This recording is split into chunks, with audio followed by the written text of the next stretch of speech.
1:06 in the afternoon on the John Phillips Show.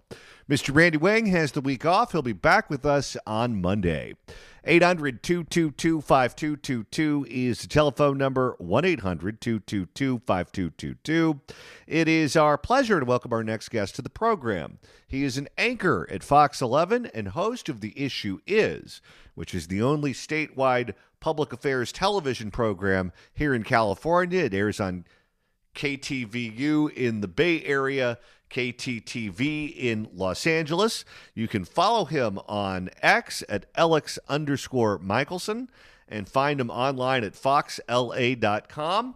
And it's now my understanding that the connection between us and Elex Michaelson just crapped out, so hopefully he'll be calling back any moment now. But Elex is here, of course, to weigh in on all kinds of California issues that are in the news as he covers them on the nightly newscast each and every afternoon and Friday nights on The Issue Is, the public affairs program. They also cover all the big national issues and city issues over there at Fox 11. They were all over the fires. In fact, that was how we found out there was no water in the fire hydrants.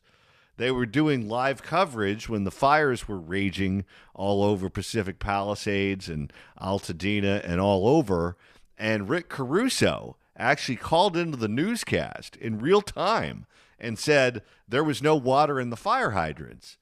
And at that point, that was just regarded as being one of these online fables, some fake news that was being spread by trolls on the internet and social media. But Rick Caruso owned property in the Pacific Palisades. His kids, I think, lived out there. Some of them had their homes burned down. And he said, no, I'm here. I've got boots on the ground. I know exactly what's going on over here. I've talked to the first responders. There's no water in the fire hydrants. And the powers that be at the city level were denying that to be true. They were saying, no, don't report that. There was plenty of water in the fire hydrants. Then we found out, of course, there was no water in the fire hydrants, and the reservoir was empty, and the Department of Water and Power never said anything to the fire department, and that, of course, started the dominoes falling between the mayor and the fire chief, and we know where that ended up. All right, we have him on the line right now. Host of The Issue Is, an anchor at Fox 11, Elex Michaelson. Welcome. Hey, John, good to be with you. Well, thanks so much for stopping by. And before we get to all the latest in the news, you just put up a post on X that involves some personal and professional news that you broke today. That's true, yes. I'm bittersweet news. I'm going to be leaving Fox 11 in a couple weeks. I'm going to be pursuing a new opportunity, which I can't talk about yet, but I leave with my heart full of gratitude for everybody at the station and everybody that supported us over the years, and for you who's come on our show so many times. And, I'm excited to celebrate what we've done and also remain focused on the news as we move forward over the next couple of weeks.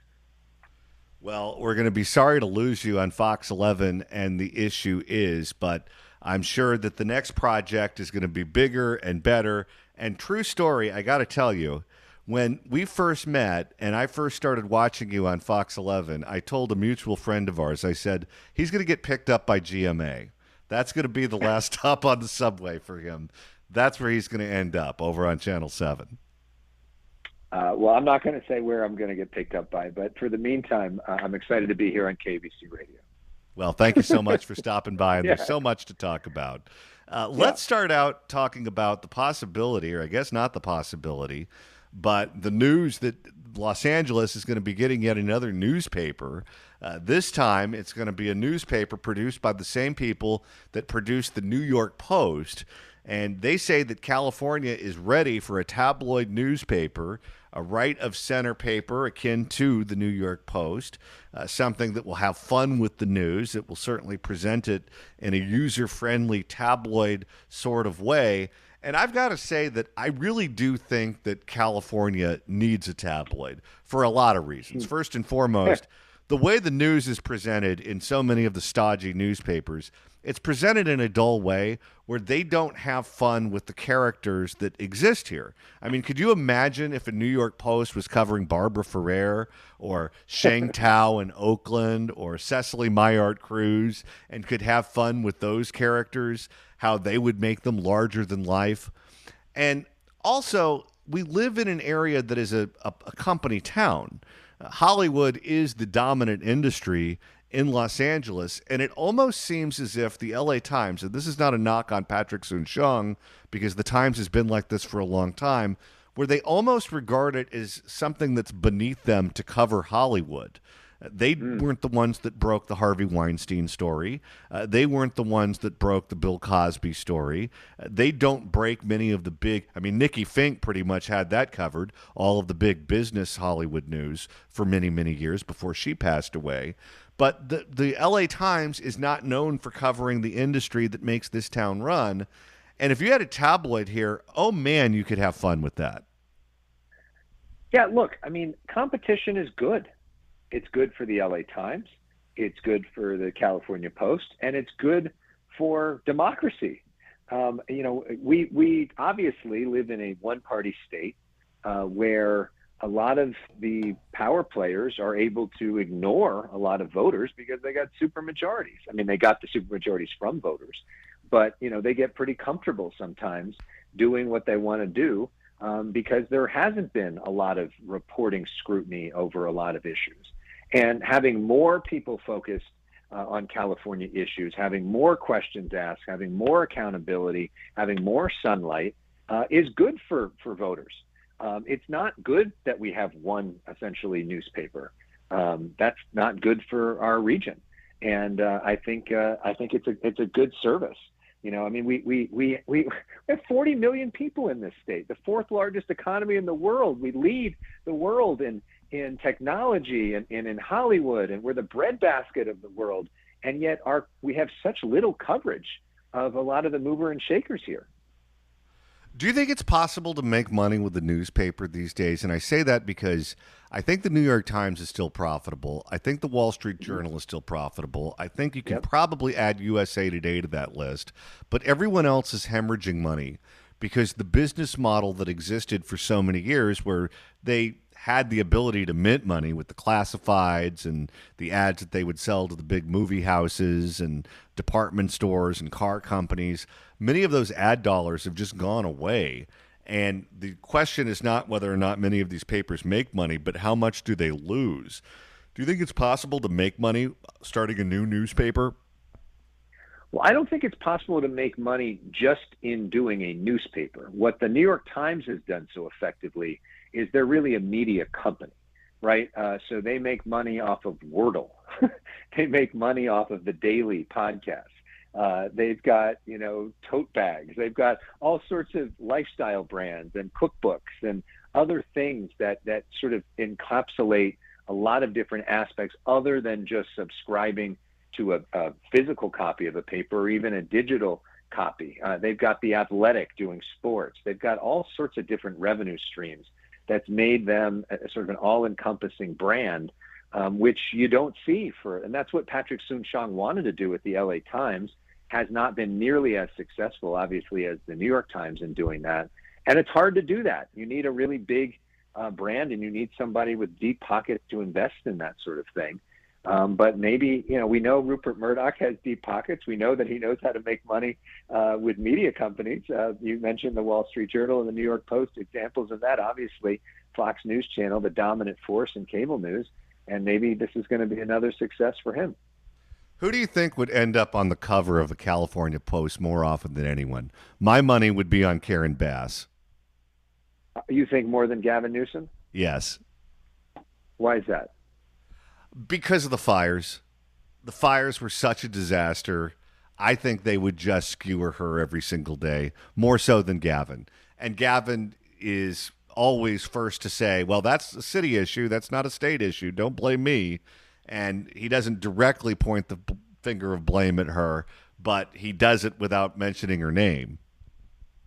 Yeah, I don't know. When they say California Post, is it really it's LA based? Is it really like an LA paper, or is it a paper really focused on the whole state. I don't think we know that yet, and I think that'll determine some of that. But obviously, the governor is at a place where he thinks it's in his best interest to insert himself into almost every big story. And his aggressive pursuit of getting attention is something right now, where it's kind of like, I think he's learned the lesson from Trump, where you make yourself part of the conversation so you can't ignore that person. And he seems to be doing that a little bit more than Bass. Bass is leaning in on some of the ICE raids or other things that she thinks are, good issues for her. But I don't think she has quite the need for attention the way that the governor does. He really has turned into Geraldo in that way, hasn't he? Where there's an angle for him to inject himself into everything. I wonder what he's going to do the next time they get to the season finale of The Bachelor. Well, but to his point and to his team's point, it seems to be working. If your objective, which seems to be his objective, is to become the Democratic nominee, and in order to do that, you need to fundraise a lot. You need to increase your social media game and impressions, and you need to be seen as an aggressive fighter of Donald Trump. And all of that is happening for him right now. Is that the best strategy to maybe deal with the complicated issues of California? Maybe not, but I don't know if that's the main objective right now. What do you make of the disconnect between Gavin Newsom, the person, and how he appears on television and his social media presence? When he's on TV, he's this gentry class, San Francisco, big city winemaker. But you look at him on social media, and he's this bitchy, how should I phrase this? Every Influencer. every post looks like it's some sort of like witty line at drag queen bingo. And it doesn't fit. It doesn't fit the person that we know as governor of California. There's just a massive disconnect. Yeah, well, it's because he's not doing those posts. I mean, he's got a team that works on those posts. I don't think Gavin Newsom, I don't even know if he gets advance warning of all of those posts before they go out. And so you've got a team that clearly has been given a green light to operate and seems to be effective at what they're trying to do, which is to get a lot of engagement and to increase his numbers there. But I don't think that that's necessarily things that he knows about. I remember one time after Roe v. Wade was overturned and the governor was doing this big press conference at Planned Parenthood, and it was when he went on his rant about where the hell is the Democratic Party. And I remember I asked him about one of his tweets that had just come out, and it was clear that he had never seen it.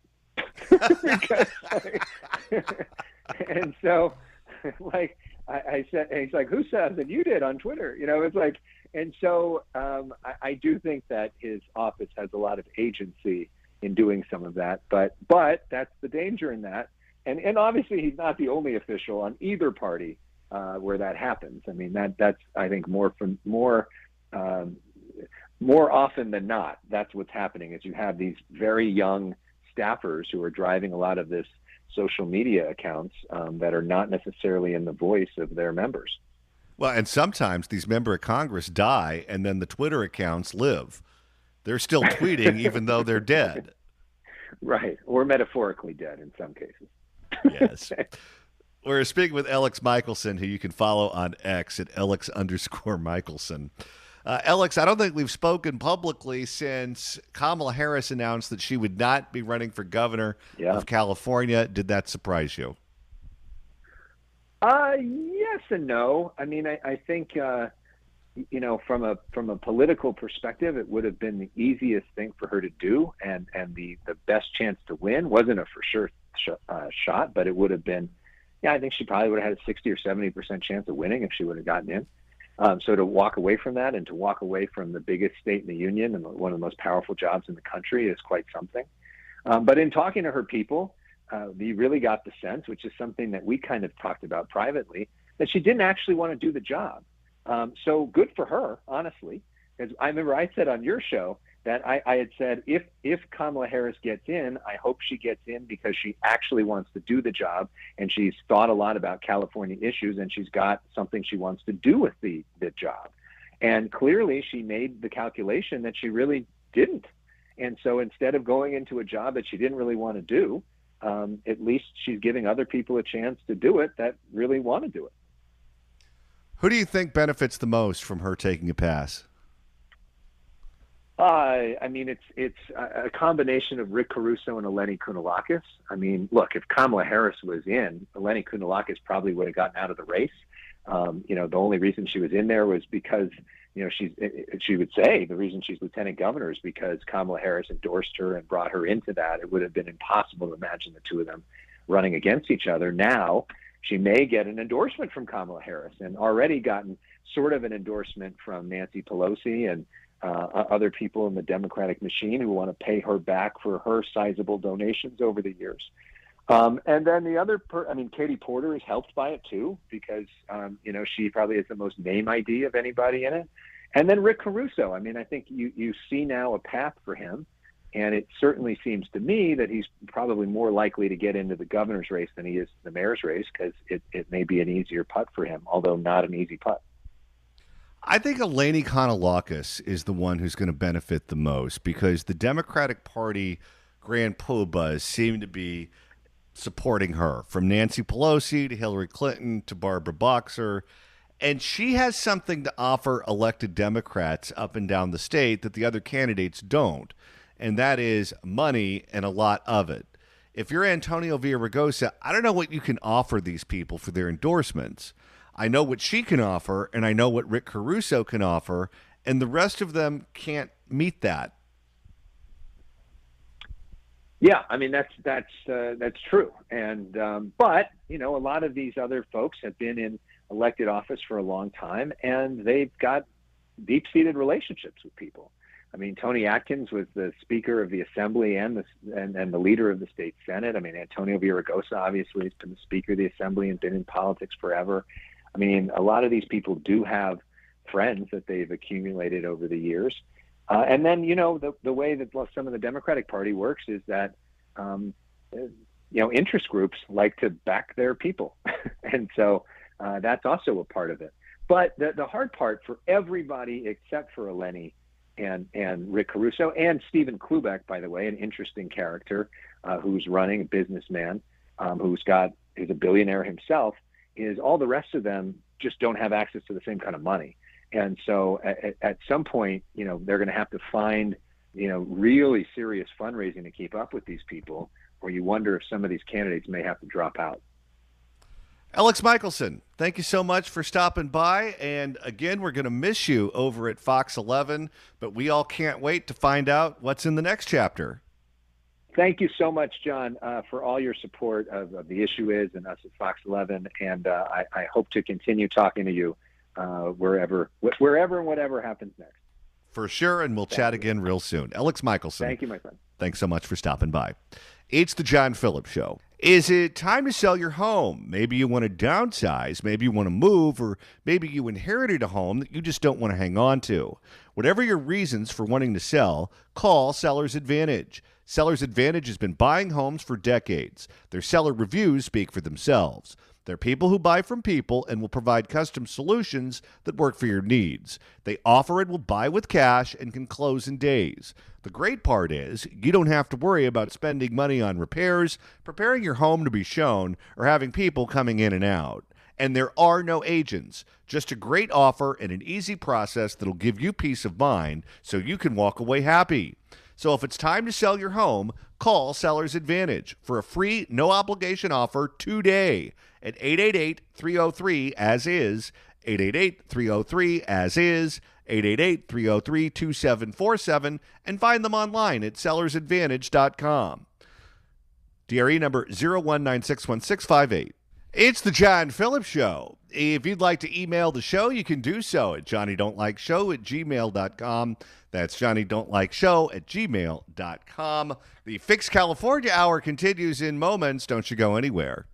It's the John Phillips Show. Right now is about the time I would give you the phone number, but apparently the phone lines are down yet again. I've been getting some emails from some of you saying that you're calling and nothing's going through. We've got some engineers working on it. We'll try to get the phone lines back up as soon as we can. If you'd like to email the show, you can do so at johnnydon'tlikeshow@gmail.com. That's johnnydon'tlikeshow@gmail.com. I want to go back and expand on something we just spoke with Elex Michaelson about, and that is if the California Post were to be operational here in the state of California and covering California politics, I want to talk about how it would change the way that news is covered here. Right now, we have a bunch of newspapers that are obviously politically biased. That's no breaking news that the LA Times and the Sacramento Bee and others are politically biased. I think anyone who takes a look at those newspapers and is literate is aware of that fact. But what they also do is they cover news in a boring sort of way, in a dispassionate sort of way. They don't have fun with anything. And part of the reason that they do that is they talk about things in terms of issues, usually. Sometimes they don't. Most of the time, they do. They talk about climate change. They talk about gun control. They talk about abortion. They talk about the threat to democracy. They talk about many themes that you read about in those newspapers on a daily basis.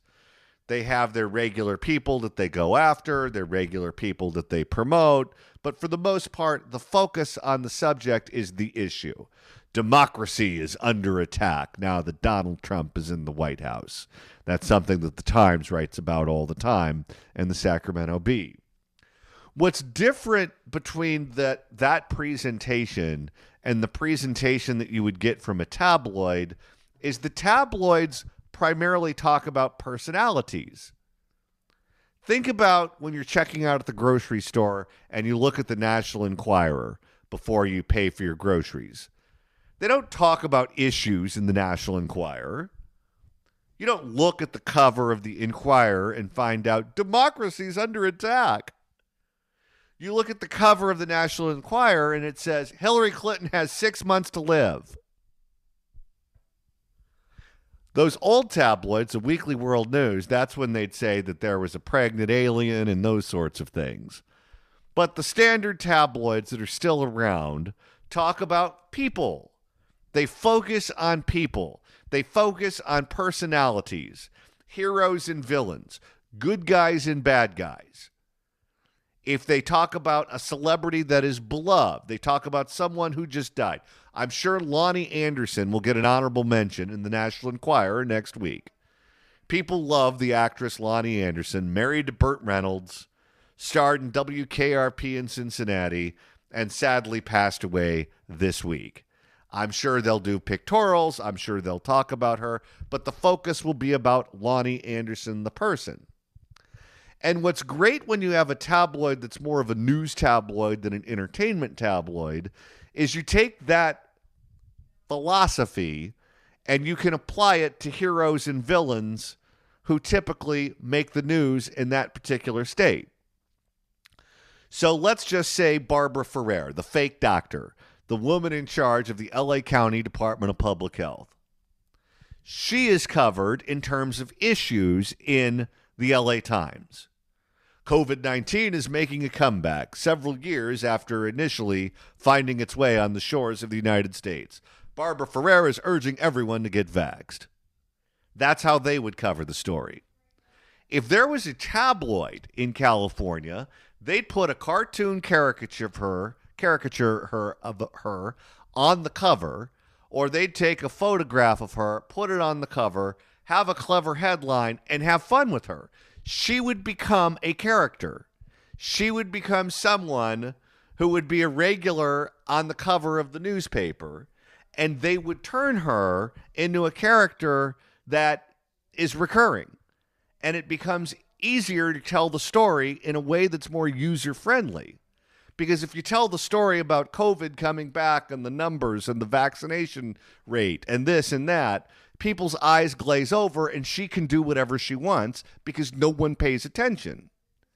If you make the story interesting and you make the characters dynamic, then people are much more likely to pay attention to what's going on.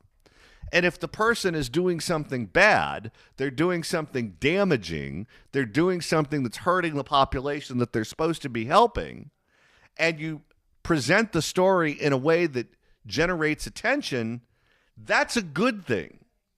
She is fine being boring, and she is fine being a story that very few people pay attention to, because then she exercises great amounts of power at the county level. If she could operate in anonymity and operate in the shadows the entire time she was in office, or she is in office, she would be more than happy to sign up for that. Because by doing that, she has the ability to not be questioned. Because if no one's around asking questions, then it's just her. How often would she have press conferences, and the one and only person who was there covering Barbara Ferrer's press conferences was Marla Tejas of Fox 11? Because everyone else just tuned out. They go, oh, there's Barbara Ferrer. She's boring. She's going over statistics. People have moved on from COVID, and we're not going to pay attention to that. Well, if she decides that she's going to bring back the mask mandates, or she decides that she's going to do something that the population's not going to like, people aren't even going to be aware of it till it happens. That happened all through COVID.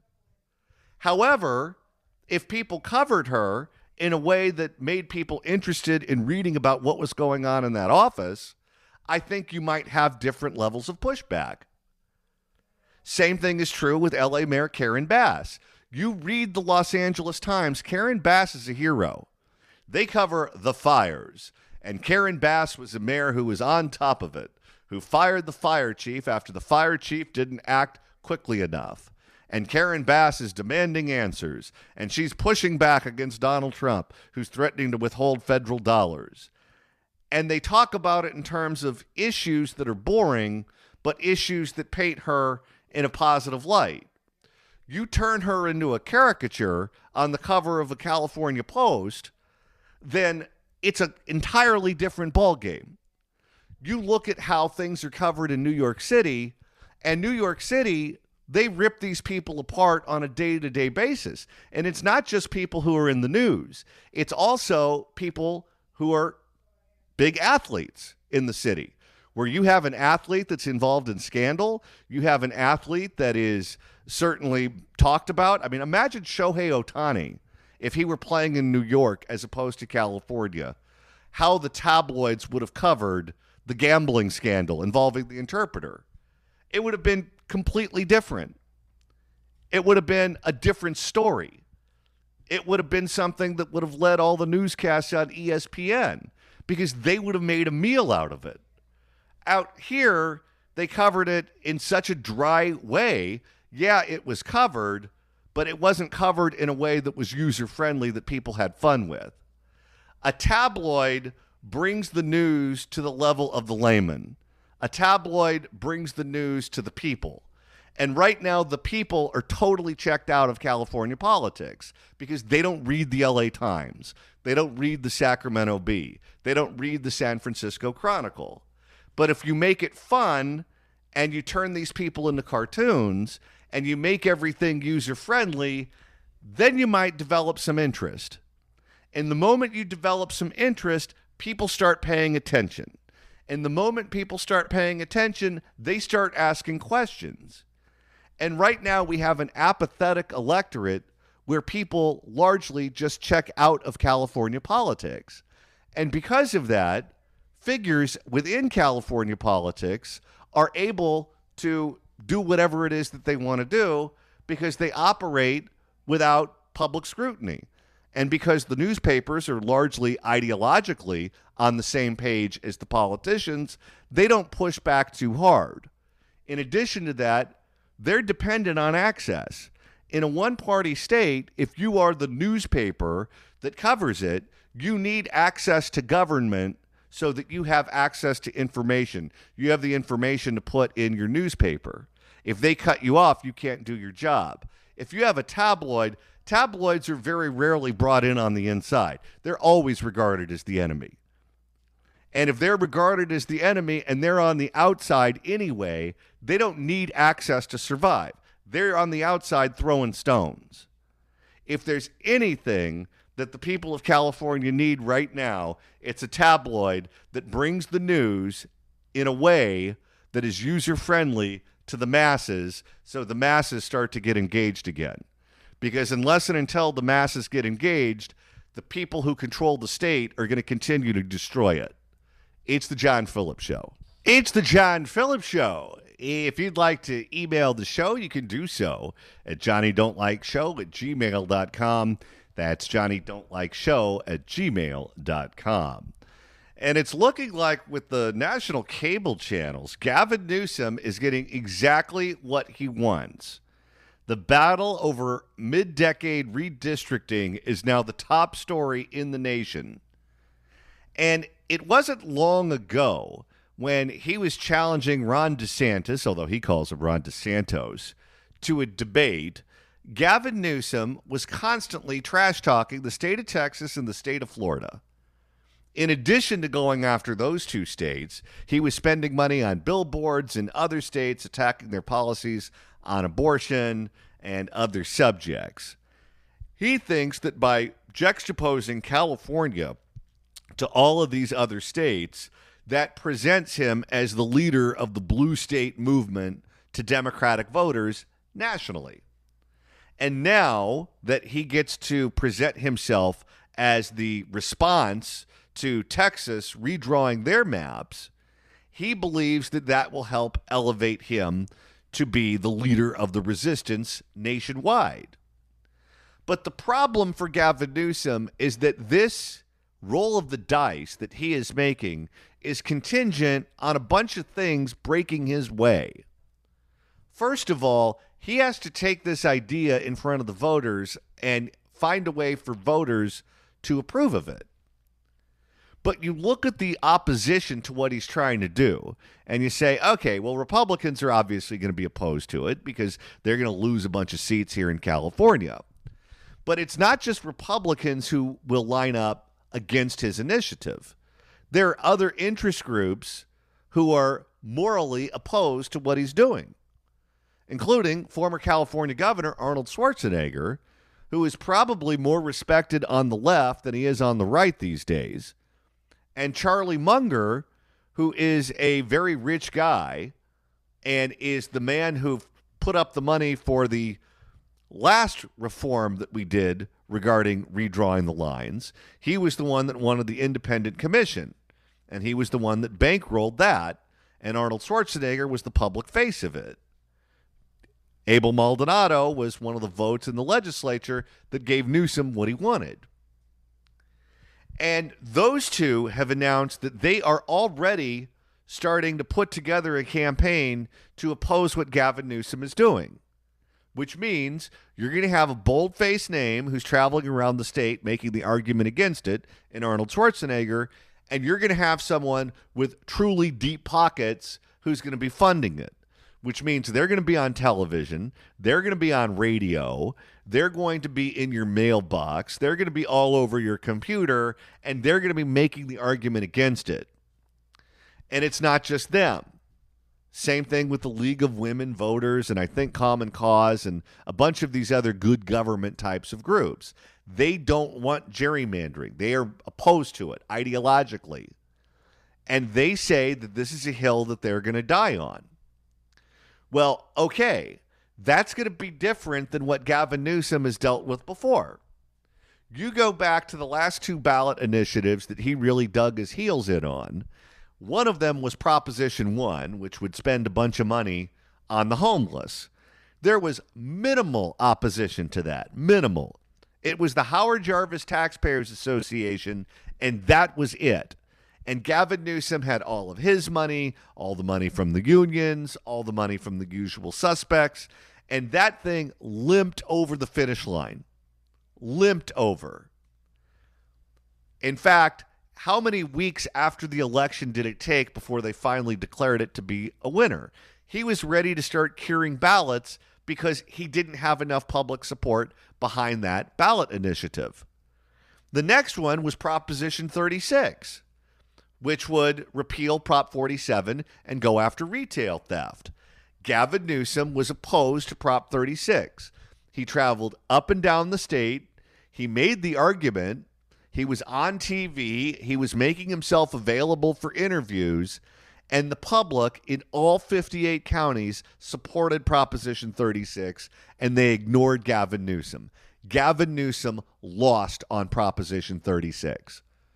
So his last two initiatives had one that limped over the finish line and one that was passed by wide margins all over the state, despite his opposition. And now he's got one that is polling at 52%, this gerrymandered map that he wants to impose on the people of California. This crooked, one-sided, gerrymandered map, he thinks the public will get behind it and vote for it because he's going to urge them to. Well, according to public polling, only 52% are starting out in his camp. Usually, you have to have 60+% to make it work. He is far from 60%. Also, knowing there is going to be well-funded and an organized opposition, that means it's not just going to be Gavin Newsom versus the people who are organically against this thing. He's going to have people who have the ability to fight fire with fire, going toe-to-toe with him, making the argument against it, not even counting whatever money will come in from Republicans from around the country trying to fight this thing, because Republicans want to save those seats because those seats provide the margin of victory, provide the margin of a majority in the House of Representatives. So they're not going to sit this one out. They're going to be actively involved alongside Arnold Schwarzenegger, Charlie Munger, and the rest of them. So I wouldn't assume that Gavin Newsom is going to get what he wants anyway. And if Gavin Newsom decides he's going to swing for the fences and he ends up striking out, well, that's the end of his national ambitions. We've got one more hour coming up on the John Phillips Show. Don't you go anywhere.